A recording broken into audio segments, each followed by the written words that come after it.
嗨，大家好，我是菠萝。前几天发那条介绍团购车的视频啊，有几个朋友看了视频以后私信我，他们担心电池仓和冰箱的散热会有问题啊。这条视频我就详细带你们看看这台车的电池仓和冰箱的通风散热是怎么设计的，并且给你们分析分析为什么这么设计。来看啊，这是电池仓，然后电池仓外边检修口这有个舱门，里边有柜门啊，这是里外可以贯通的，都可以打开来检修。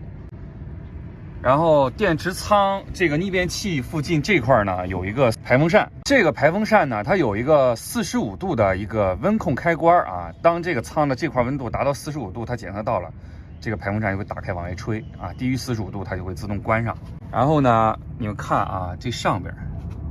这个有这个打的散热的这个孔啊，然后这边也有，这就是雕刻机雕板的时候已经雕好的。这边，然后这上边呢是那个冰箱的仓，冰箱的仓呢后边呢它有几公分的一个空隙啊，直到上边，然后再带你们看一看进门口的这个地方，这个地方也有个进气的一个格栅，然后看看车里边的检修仓，上边是配电盘和那个太阳能控制器，下边就是电池仓啊，两块500安时的雷鼎的锂电，一共是1000安时。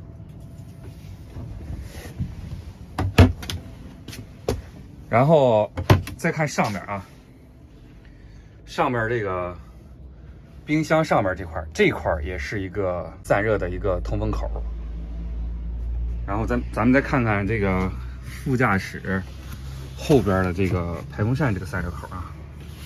在这块。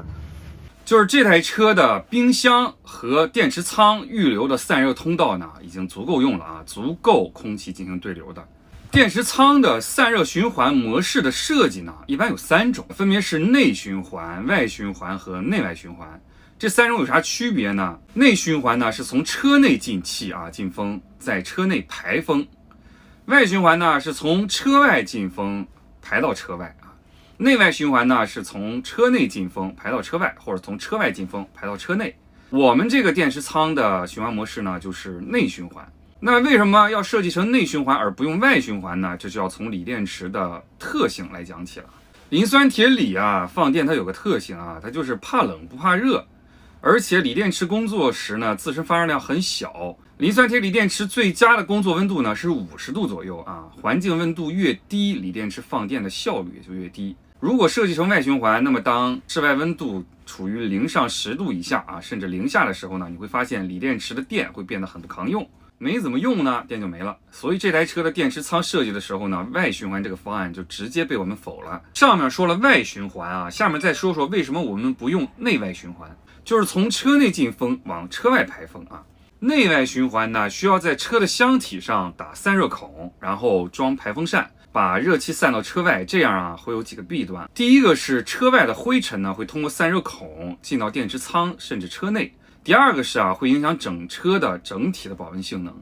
第三个弊端跟外循环一样，当气温比较低的时候呢，车外的冷空气会通过房车箱体的散热孔进到电池仓，降低磷酸铁锂电池组的效率啊，所以内外循环也被我们否了。所以最后我们选了内循环，从车内进气往车内散热。这样的话呢，即使这台房车在0度左右的地方驻车啊，由于电池仓在车内，也不会影响锂电池组的使用效率。但是在车内循环呢，很多人会说你这天冷倒是没问题了啊，但是你夏天车内不得热死呀，散热不好那还了得吗？我想说你们想到的呢，我们都考虑到了。我们这台车呢，标配了一台格力的家用变频空调跟我自己那台车上的空调一样。我自己那台车呢，1200安时的锂电池和1200瓦的太阳能。去年夏天在新疆伊犁的时候呢，室外最高温度连续是几天在38度左右。我当时在满电的时候连续开了36个小时的空调，才把电池的电量用光。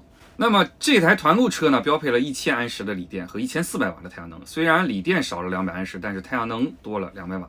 如果遇到室外温度38度的气温呢，36小时不一定开得上但是呢，连续开24个小时的空调应该是不成问题。而且你们看空调的出风口直接是对着这门口的，然后正好在这个